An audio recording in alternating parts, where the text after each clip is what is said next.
प्रदेश की समस्त जनमानस को मेरा सादर प्रणाम। बहुत लंबे समय बाद आप लोगों से लाइव के माध्यम से संवाद स्थापित कर रहा हूं। बूढ़ी दिवाली के बाद कुछ निजी कार्यों के चलते भागदौड़ ज़्यादा रही, इसलिए भी आप लोगों से संवाद स्थापित नहीं कर पाया और वो सक्रियता नहीं बना पाया जो रहनी चाहिए थी। सबसे पहले तो मैं हमारे जो कल होने वाली जो पुलिस परीक्षा है, पुलिस आरक्षी महिला पुरुष जो भर्ती है, उसमें सम्मिलित होने वाले प्रदेश के मेरे लाखों जो अभ्यर्थी है, परीक्षार्थी है, उन सबको शुभकामनाएं देना चाहूँगा कि आप सभी ने जो मेहनत की है उस मेहनत को दिखाने का जो दिन आपका 18 दिसंबर को जो आपकी परीक्षा है, उसमें आप बिल्कुल उस मेहनत को दिखाइए कि किस प्रकार से आपने मेहनत की है, अब क्या किस लगन से आपने मेहनत की है, वो आप 18 तारीख को अपने मेहनत के माध्यम से उस परीक्षा हॉल में अपनी मेहनत दिखाइए। मैं उनको पुनः शुभकामनाएं देना चाहता हूं कि लंबे समय बाद एक परीक्षा हो रही है और हमें उम्मीद है कि इस परीक्षा में जिस पारदर्शिता के लिए हम लड़ रहे हैं, जिस पारदर्शिता की हम बात कर रहे हैं, जो ये संघर्ष है, शायद इस परीक्षा में हमें वो देखने को मिलेगा। ये परीक्षा शायद पारदर्शिता से संपन्न हो पाएगी, क्योंकि इसमें पारदर्शिता से संपन्न करवाने के लिए बेरोजगार संघ, लोक सेवा आयोग, उत्तराखंड सरकार और प्रत्येक अभ्यर्थी जो परीक्षा में सम्मिलित हो रहा है या प्रत्येक अभिभावक अपनी जिम्मेदारी समझे कि कैसे प्रदेश की जो भर्तियों में इस भ्रष्टाचार को खत्म किया जाए और कम से कम हमारे प्रदेश के अंदर जो सरकारी विभागों में जो हमारे कर्मचारी जा रहे हैं, जो प्रदेश की रीढ़ है, वो कम से कम ऐसे परीक्षार्थी परीक्षा पास करके वहां पर कर्मचारी या अधिकारी के रूप में काम करें जो कम से कम भ्रष्टाचार ना करते हो, जो हमारे इस प्रदेश को एक नई ऊर्जा दे सके, जो हमारे इस प्रदेश को एक नई ऊंचाइयों पर ले जा सके। अब मैं बात करता हूं कि आप कल परीक्षा तो दे रहे हो और परीक्षा देने के लिए आपके पास पहली बार में अधीनस्थ सेवा चयन आयोग की जगह लोक सेवा आयोग है। और ये बात किसी से छुपी नहीं है कि आयोग कोई सा भी रहा हो, आयोग अपनी जो पुरानी परंपरा यहाँ चल रही थी, 22 वर्षों से भ्रष्टाचार की जो परंपरा चल रही थी, उस परंपरा को सभी आयोगों ने एब्जॉर्व किया था। सभी आयोग उसमें सम्मिलित थे। अभी कुछ दिन पूर्व लोक सेवा आयोग की भी जो कुछ चीजें सामने आई थी, उसमें मैं आप लोगों को बता दूं कि नियमावली के विरुद्ध जाकर उन लोगों ने भी कई ऐसी नियुक्तियां की थी जिस पर प्रश्न चिन्ह खड़े हुए। हमने खुद लोक सेवा आयोग हरिद्वार में जाकर उन चीजों को आयोग के सचिव और वहां पर जो स्टाफ है उनसे उसके संबंध में वार्ता की और उनको वो चीजें सौंपी, क्योंकि हमने उसे पब्लिक डोमेन में लाने से पहले आयोग को देना उचित इसलिए समझा कि कहीं जो प्रदेश के अंदर जो अभी स्थितियां उत्पन्न है, जो अव्यवस्थाएं फैली हुई है, कहीं फिर से ज्यादा और अव्यवस्थाएं ना फैले, इसलिए हमने वो जाकर आयोग को दिया था और उस पर कहा था कि आप इसके बारे में जांच करें और कैसी ये गलतियां हुई इस पर आप अपना रुख स्पष्ट करें। परंतु आयोग ने उस पर कोई प्रतिक्रिया नहीं दी। उसके बाद विधानसभा सत्र के दूसरे दिन माननीय उपनेता प्रतिपक्ष बड़े भाई भुवन कापड़ी जी ने विधानसभा के अंदर उन मुद्दों को रखा कि लोक सेवा आयोग में किस प्रकार से गड़बड़ियां हैं, परंतु उसका भी अभी तक कोई सकारात्मक जवाब या कोई भी जवाब ऐसा आयोग की तरफ से नहीं आया। देखिए, हम संघर्ष कर सकते हैं और उस गलत चीज के खिलाफ तब बोल सकते हैं जब हमारे पास एविडेंस है। हमारे पास एविडेंस है, क्योंकि जो चीजें सामने आई थी वो एक प्रवक्ता पॉलिटेक्निक भर्ती 2015 की जो बात थी जिसमें नियमावली के विरुद्ध 5 लोग लेने चाहिए थे और 8 लोगों को लिया गया, और 8 लोग सिर्फ इसलिए लिए गए कि 8वें का सिलेक्शन करवाना था। तो ये करतूत लोक सेवा आयोग की थी। इसलिए मैं आज लाइव इसलिए आया हूं कि कल जो परीक्षा है अपने आसपास आप ये देख लें कि कम से कम किसी ने ओएमआर खाली तो नहीं छोड़ी है, या किसी ने ओएमआर में 20 से 25 गोले तो नहीं किए हैं। क्योंकि आप सभी जानते हैं कि इस परीक्षा में 45 नंबर लाने कंपलसरी है। अगर कोई 45 से कम गोले करके आता है तो आप समझ जाइए कि कुछ दाल में काल है। इसलिए सभी की जिम्मेदारी बनती है कि आप लोग अपने आसपास, अपने सेंटर में, अपने इर्द गिर्द आप देख सकते हैं कि कोई बच्चा कोरी कॉपी छोड़ के ना आए, कोई अपने ब्लैंक जो गोले हैं उसे ब्लैंक छोड़कर ना आए। ये आपकी जिम्मेदारी है, हर बच्चे की जिम्मेदारी है कि इस भ्रष्टाचार की लड़ाई में अपना थोड़ा सा योगदान देकर आप ये सुनिश्चित करें कि आपके कमरे में किसी ने कोरी कॉपी तो नहीं छोड़ी है। और अगर ऐसा होता है तो आप सभी लोग उसका रोल नंबर जो टेबल पर चिपकाया रहता है उसके बाद आप नोट करके लाइए और बेरोजगार संघ को उपलब्ध करवाइए। ये आप सभी से मेरा निवेदन है। क्योंकि जो लोक सेवा आयोग में गड़बड़ी हुई थी, जो इंटरव्यू में जो 5 लोग लेने थे और 8 लोग लिए और 8वें का सिलेक्शन करवाया, उसकी ये सारी चीजें हमारे पास है। ये आरटीआई का जवाब है, ये हम कोई वो नहीं कर रहे हैं। ये देखिए आप, ये इसमें नियमावली में लिखा हुआ है कि हम 5 गुना लेंगे एक सीट पर, और 11 से अधिक सीटें हुई तो उस पर 3 गुना लेंगे। परंतु आयोग ने यहां देखिए 8 लोगों को ले लिया। लाइन से ऊपर 5 लोग हैं और 3 लोग नीचे हैं। 8 इसलिए लिए कि 8वें का सिलेक्शन करवाना था, जो कि सरासर गलत है और इसकी जांच के लिए हमने आयोग को कहा है। ये मामला विधानसभा में भी उठा है, और जब हमने आरटीआई लगाई या हमारे साथी ने आरटीआई लगाई तो आरटीआई में लिखा है कि बिंदु संख्या 2 के संबंध में सूचित करना है कि प्रवक्ता इलेक्ट्रॉनिक्स में अनुसूचित जनजाति की एक रिक्त पद पर 6 अभ्यर्थियों को स्क्रीनिंग परीक्षा में सफल किया गया है, जो कि सरासर गलत है। और आरटीआई में इन्होंने 6 लिखा है और यहाँ 8वें का सिलेक्शन करवा रखा है। तो ऐसी गड़बड़ियां हैं। ये गड़बड़ियां तब होती है जब ओएमआर खाली छोड़ दी जाती है, तो अंदर ओएमआर भर सकते हैं। इसलिए मैं आप लोगों से कह रहा हूं कि ये विशेष ध्यान रखा जाए कि कब आपके कमरे में कोई ऐसी ओएमआर ना छोड़ें जिससे कि भविष्य में वो अपना फायदा ले सके। तो मेरा आप सभी से ये निवेदन है कि कल की इस परीक्षा के लिए आप पूरे दमखम के साथ दीजिए, पूरी अपनी उस मेहनत को लगा दीजिए जो आपने की है। और एक आप देख सकते हैं कि ये तो एक प्री जो परीक्षाएं या एक सिंगल परीक्षाएं होती है जिसमें मेंस नहीं होता है, उसमें गड़बड़ियां होती है। परंतु यहाँ गजब तब हो गया जब प्री होने के बाद जो मेंस की कॉपी हमारे पास आई, और मेंस की कॉपी में 17 नंबर लोक सेवा आयोग ने काटे हैं।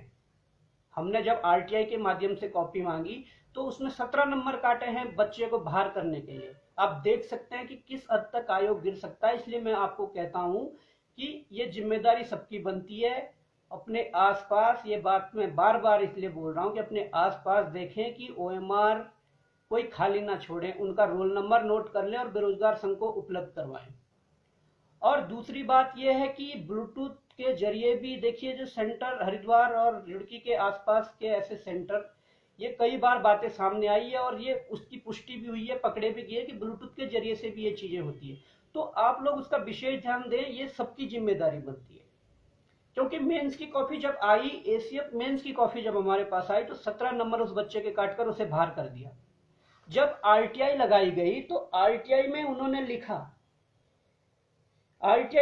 कि इस संबंध में अवगत कराना है कि उत्तराखंड पब्लिक सर्विस कमीशन बिंदु संख्या 31 के बिंदु 7 में उल्लेखित पंचायत पुस्तिकाओं को पुनः मूल्यांकन का कोई प्रावधान नहीं है। जब पुनः मूल्यांकन का कोई प्रावधान नहीं था तो आपने बच्चे के 17 नंबर कैसे काट दिए? ये उत्तराखंड लोक सेवा आयोग की बड़ी चूक है।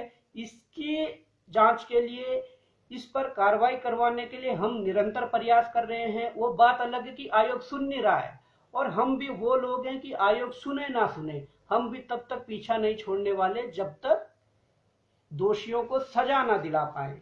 क्योंकि आप देख सकते हैं कि जब अपने नियमावली में खुद आयोग लिख रहा है कि there shall be no provision for revaluation और re scrutiny of the answer book of the examination conduct by the commission.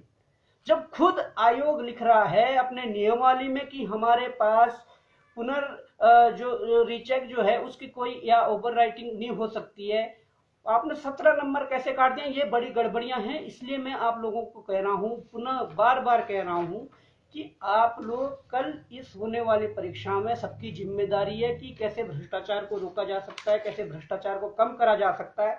आप अपने आसपास जरूर ध्यान दें ऐसी चीजों का, जिससे कि माहौल ना बिगड़े, ठीक रहे। और कम से कम हम जो चाह रहे हैं, जो हम चाह रहे हैं कि हमारे प्रदेश के तमाम विभागों में वो अभ्यर्थी जाए, वो मेहनती लोग जाए जो प्रदेश को एक नई ऊंचाई दे सके। ऐसे लोग हमारे प्रदेशों के सरकारी कर्मचारी बने, सरकारी अधिकारी बने। ये हमारी लड़ाई है। हमारी लड़ाई पारदर्शिता के लिए है, हमारी लड़ाई भ्रष्टाचार के विरुद्ध है। जबकि मैं आपको एक और बात कहना चाहता हूं कि जिस प्रकार से आयोग की जो नियमावली है उसमें ये सारी जो चीजें हैं ये आरटीआई के माध्यम से ली गई है, और उसमें जो भी तथ्य हैं वो इनके अपने हैं। इसमें ये लिखते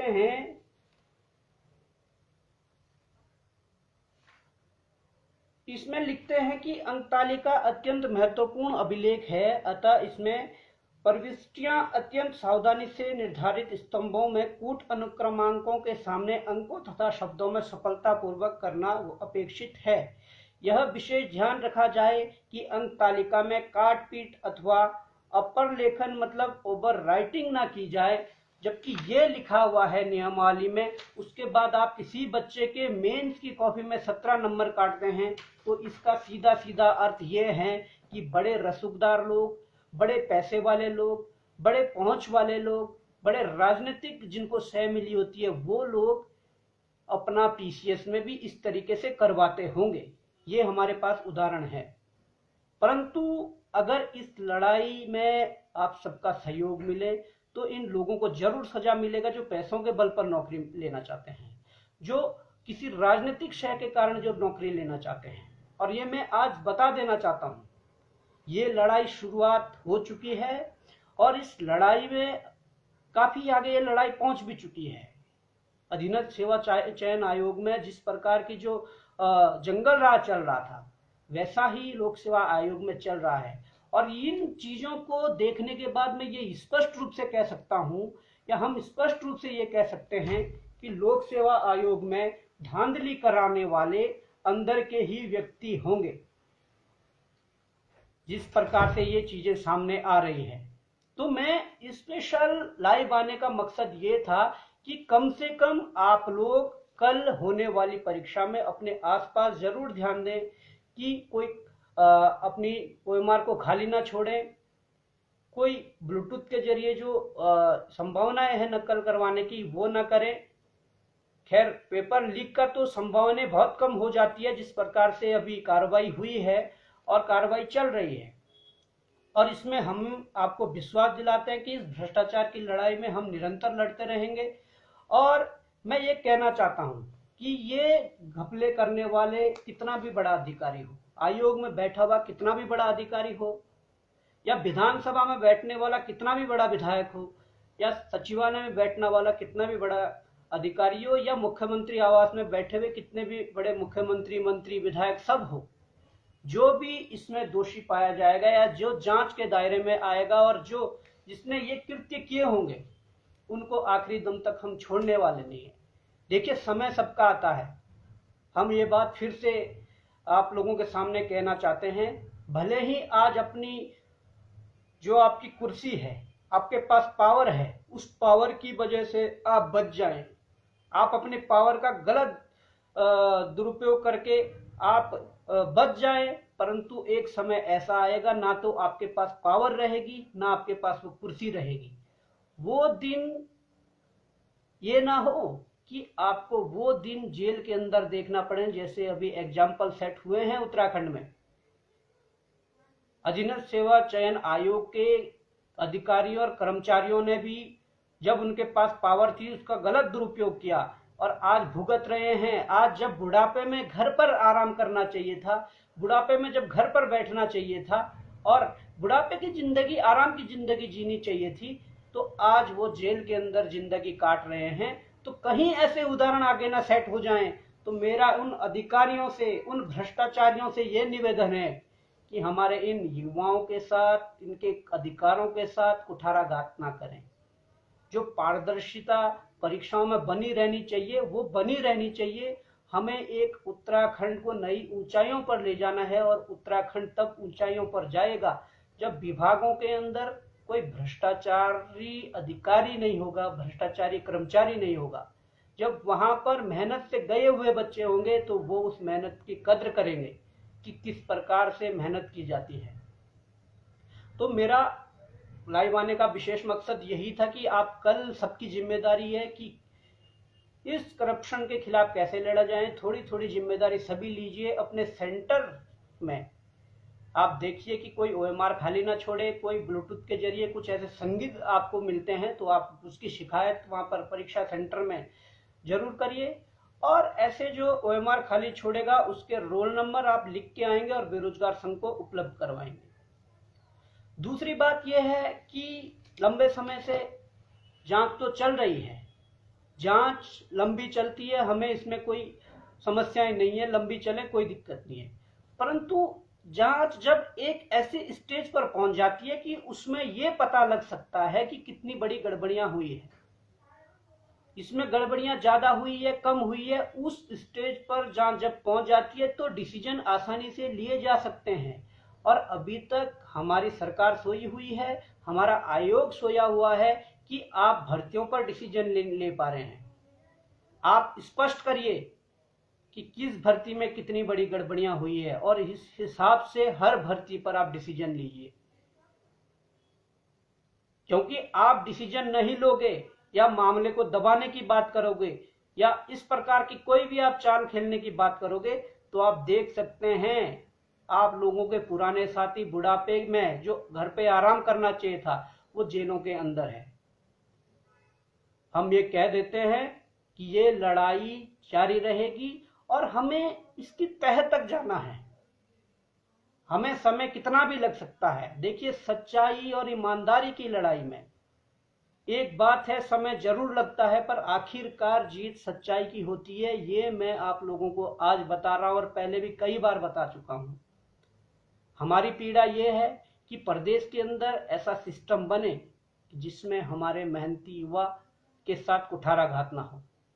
वो बात अलग है कि हमारे वीडियो में जब इतनी बड़ी अनियमितताएं सामने आई है तो उसमें जरूर कुछ मेहनत करने वाले भी उसमें सफल हुए हैं, परंतु वो गलतियां ना तो हमारी है ना उन अभ्यर्थियों की जिन्होंने मेहनत की है। वो गलतियां सिर्फ इस सिस्टम की है जिस सिस्टम की वजह से आज ये स्थितियां उत्पन्न हुई है। ये गलतियां उस आयोग की है जिस आयोग को पता नहीं था कि हमारे आयोग के अंदर इतनी बड़ी गड़बड़ियां चल रही है। ये गलती उस सरकारों की है जिन सरकारों को ये लगता था कि यहाँ पर भ्रष्टाचार जो हम कर रहे हैं उसको निरंतर करते रहेंगे, अपने लोगों को सेट करते रहेंगे, परंतु यहाँ कोई भ्रष्टाचार के खिलाफ आवाज उठाने वाला नहीं है। भ्रष्टाचार के खिलाफ आवाज उठाने के लिए बेरोजगार संघ लगातार 5-6 वर्षों से संघर्ष कर रहा है और यह बहुत बड़ी जीत है कि आज 54 लोग जेलों के अंदर है।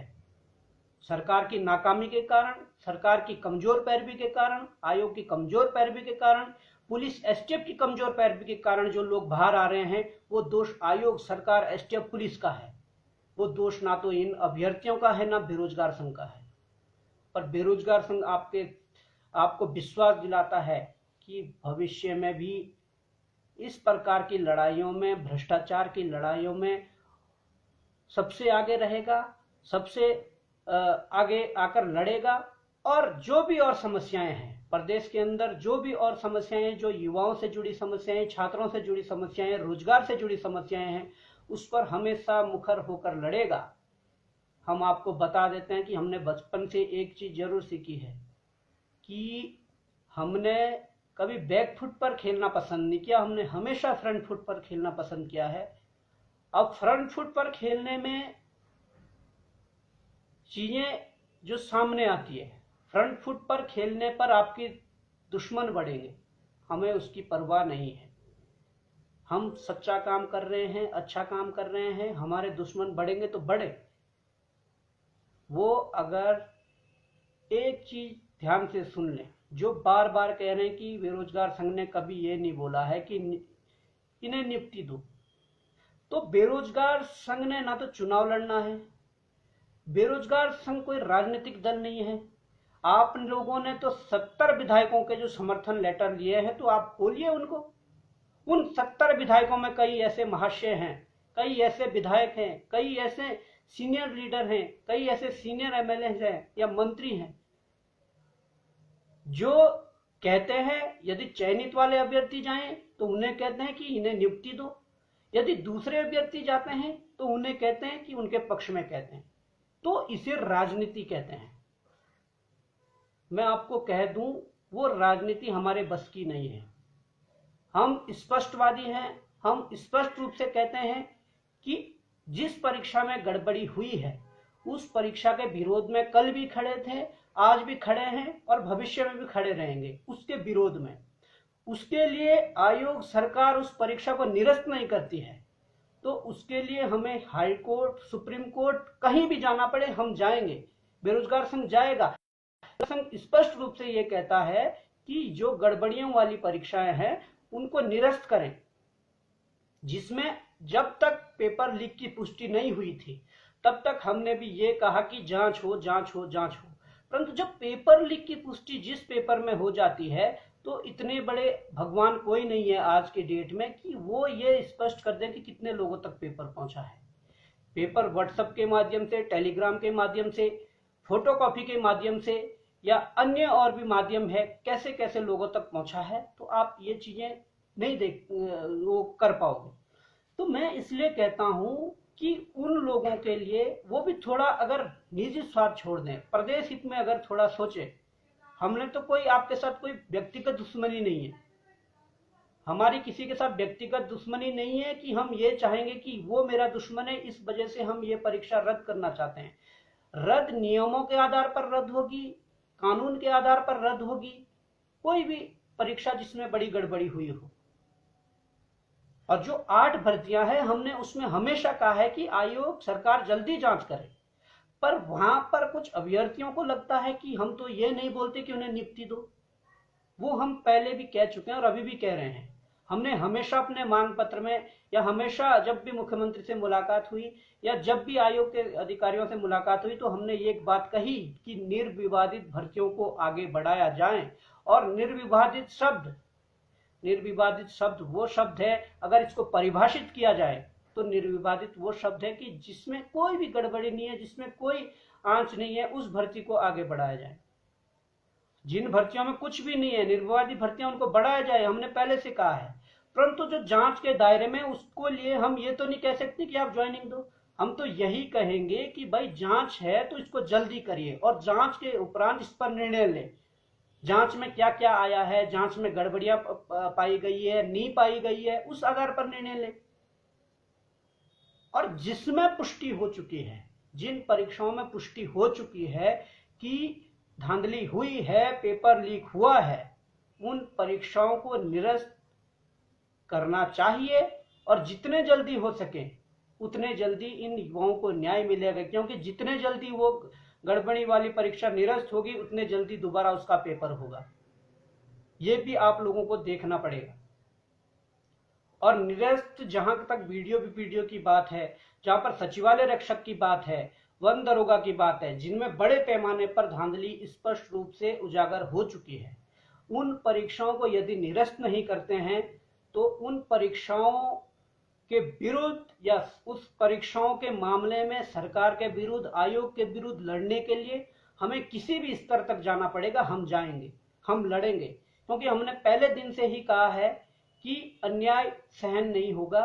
और ये सबसे बड़ी बात यह है कि उन परीक्षाओं के विरुद्ध तो लड़ेंगे ही, परंतु बेरोजगार संघ अब बड़े पैमाने पर सदस्यता अभियान शुरू करने वाला है। और आप जुड़िए। और प्रदेश में जिन भी विभागों में भ्रष्टाचार हो रहा है, जहां पर भी हमारे जो असहाय लोग हैं, जो गरीब लोग हैं, जो अपनी आवाज को नहीं उठा पाते हैं, उनकी आवाज को उठाएगा। क्योंकि ये बीड़ा जब उठाया है तो इसे अंतिम तक हम पहुंचाएंगे। और जरूर इसमें हम सफल होंगे, क्योंकि हम ईमानदारी और सच्चाई के साथ लड़ते हैं। इसमें हमारा कोई व्यक्तिगत हित नहीं है, प्रदेश हित के लिए लड़ाई है। अगर पारदर्शी रूप से ये सिस्टम चलता है, ये प्रदेश चलता है, तो प्रदेश को ही फायदा होना है।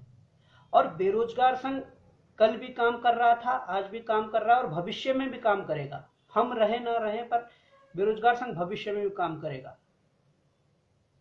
ये मैं आप लोगों को कह देता हूं कि बेरोजगार संघ हमेशा मुखर होकर लड़ेगा, लड़ा है और आगे भी लड़ेगा। तो इसलिए हम कहना चाहते हैं कि जो न्याय संगत है वो होना चाहिए। अब ये नहीं है कि तुम तीनों पालियों के पेपर बाहर आ गए हैं, कंपनी के मालिक अंदर चले गए हैं, आयोग के अध्यक्ष सचिव को बाहर कर दिया है, पुराने अध्यक्ष सचिव को जेलों में डाल दिया है, और फिर भी कहते हो नियुक्ति दो। यार कितना गिरोगे? गिरने की एक सीमा होती है, उस सीमा को तो मत लांघो। कम से कम जानते हैं, हम मानते भी हैं और हम समझते भी हैं, और हम इस बात को मानते हैं कि आप लोगों ने जो है उसमें मेहनती, उन्होंने मेहनत की है, तो आपकी मेहनत उस दिन से खत्म तो नहीं होगी। जरूर पीड़ा हो सकती है, इतने लंबे संघर्ष में जैसे आपने मेहनत की होगी उसकी पीड़ा होगी, वो दर्द होगा कि हमने मेहनत की थी, हमारा सिलेक्शन हुआ था, पर हमारे साथ ऐसा हुआ, वो दर्द होगा। परंतु क्या आपकी जिम्मेदारी नहीं बनती, एक भारत के नागरिक होने के नाते इस भ्रष्टाचार को खत्म करने के लिए, उत्तराखंड का एक नागरिक होने के नाते इस भ्रष्टाचार को खत्म करने के लिए आपकी जिम्मेदारी नहीं बनती कि आप भी ये बोले कि हाँ वास्तव में इतनी बड़ी अगर गड़बड़ियां हुई थी, परीक्षा को निरस्त करके दोबारा परीक्षा करवाई जाए? नहीं बोलोगे, क्योंकि उत्तराखंड में निजी स्वार्थ जो है वो सबसे बढ़कर है। और इसलिए मैं कहता हूं कि उत्तराखंड में 22 वर्षों में जो ये हाल हुए हैं वो इसलिए ही हुए हैं कि उत्तराखंड में निजी स्वार्थ जो है वो बहुत ज्यादा है। फिर हम एक दूसरे को कोसते रहते हैं कि ऐसा क्यों नहीं हुआ। अरे आप लोग ये भी जानते हो कि फॉरेस्ट गार्ड में जब हमने बोल दिया था कि बहुत बड़ी गड़बड़ी हुई है, बेरोजगार संघ ने कई लंबे समय तक उसमें संघर्ष किया, मुकदमे झेले, जेल में गए, टंकियों पर चढ़े कि गड़बड़ियां हुई है, उस परीक्षा को रद्द करो। परंतु नहीं, वहां पर भी दो गुट बनने थे ना कि नियुक्ति दो। आज उनको भले ही नियुक्ति मिल गई है, पर उसमें से ही कई ऐसे लोग हैं जिन्होंने फॉरेस्ट गार्ड में नौकरी तो पा ली, पढ़ने में अच्छे खासे हैं, परंतु बीडीओ बीपीडीओ में स्थान नहीं बना पाए। वो स्थान इसलिए नहीं बना पाए कि वहां पर धांधली हुई। तो ये चीजें समझने की है। फिर एसटीएफ की जब जांच चली तो जांच में ये पाया गया कि फॉरेस्ट गार्ड में गड़बड़ियां हुई है, उस परीक्षा में बड़ी मात्रा में गड़बड़ियां हुई है। और ये मैं नहीं बता रहा हूं, ये कई आपके साथ के ही लोग बता रहे थे जो फॉरेस्ट गार्ड में ज्वाइन है। जब ट्रेनिंग चल रही है तो कई ऐसे लोग हैं जिन्हें अपना सिग्नेचर करना नहीं आता है, जिन्हें पढ़ना तक नहीं आता है। तो जब ऐसे लोग हमारे विभागों में जाएंगे तो आप कैसे उतार करोगे इस उत्तराखंड का? तो मैं आप लोगों से ये विनती करता हूं कि भ्रष्टाचार की इस लड़ाई को निरंतर आगे लड़ा जाएगा। भ्रष्टाचार की इस लड़ाई में आप लोगों को सहयोग करना है, और जो भी लड़ाई होगी, जो प्रदेश हित की लड़ाई होगी, छात्र हित की लड़ाई होगी, युवा हित की लड़ाई होगी, उस लड़ाई में बेरोजगार संघ आगे रहेगा। आप लोगों को साथ रहना है। और मैं ये कहना चाहता हूं कि कल होने वाली परीक्षा जो है, एक बार पुनः सभी को फिर शुभकामनाएं देना चाहूंगा कि आप अच्छी तरह उस परीक्षा को दें और पूरे दमखम के साथ, पूरे मेहनत के साथ, पूरे लगन के साथ उस परीक्षा को दें। और हम उम्मीद करते हैं कि जो भी हमारे मेहनत करने वाले बच्चे हैं वो उसमें निकलेंगे। परंतु एक बार पुनः आपको बार बार मैं इसलिए कह रहा हूं कि आप अपने सेंटर पे, अपने रूम, जो क्लासरूम आपका होगा, जो परीक्षा का रूम जो होगा, उसमें जो कोई ब्लैंक कॉपी छोड़ता है उसका रोल नंबर नोट करके बेरोजगार संघ को उपलब्ध करवाएं। और कोई भी ऐसा संदिग्ध आपको दिखता है, जो आपको लगता हो कि कुछ अनुचित साधनों का प्रयोग कर रहा है, उन पर भी आप निगाहें रखें और उनको आप तुरंत एग्जाम जो सेंटर है वहां पर जो है, जिनकी ड्यूटी है, उनको सूचित करें। बाकी लड़ाइयां जारी रहेगी, भ्रष्टाचार के खिलाफ ये मुहिम चलती रहेगी। और आगे जो भी है सरकार को इन परीक्षाओं पर डिसीजन देना चाहिए, आयोग को डिसीजन देना चाहिए। नहीं तो बहुत जल्द अगर डिसीजन नहीं देते हैं तो बहुत जल्द एक मोर्चा खोल दिया जाएगा और उसके बाद जो उसकी जिम्मेदारी होगी शासन प्रशासन की होगी, क्योंकि हमने बहुत इसमें इंतजार कर लिया है, इससे ज़्यादा इंतजार हम नहीं करेंगे। तो सभी साथियों को फिर से एक बार पुनः पुलिस भर्ती के लिए शुभकामनाएं। आप लोग अच्छी मेहनत लगन से इस परीक्षा को दें और इस परीक्षा को पास करें, अपना स्थान बनाएं। तो क्योंकि मैं जब अक्सर धरना क्या कहते हैं शहीद स्मारक जाता हूँ, उस पवित्र स्थल पर जाता हूँ, तो वहाँ पर एक बोर्ड लगा हुआ है, उसमें लिखा हुआ है कि जो हमारे आंदोलनकारी है, जो आंदोलन में लड़े थे, उन्होंने एक व्हाइट बोर्ड पे लिखा हुआ है वहाँ पे मार्बल के उस पे कि हम लड़े थे इसलिए कि प्यार जग में जी सकें, हम लड़े थे इसलिए कि प्यार जग में जी सकें, आदमी का खून कोई आदमी ना पी सके। क्या ऐसा हो रहा है? नहीं। उत्तराखंड में तो एक दूसरे के खून पीने में सब लगे हुए हैं, सब अपना निजी स्वार्थ चाह रहे हैं।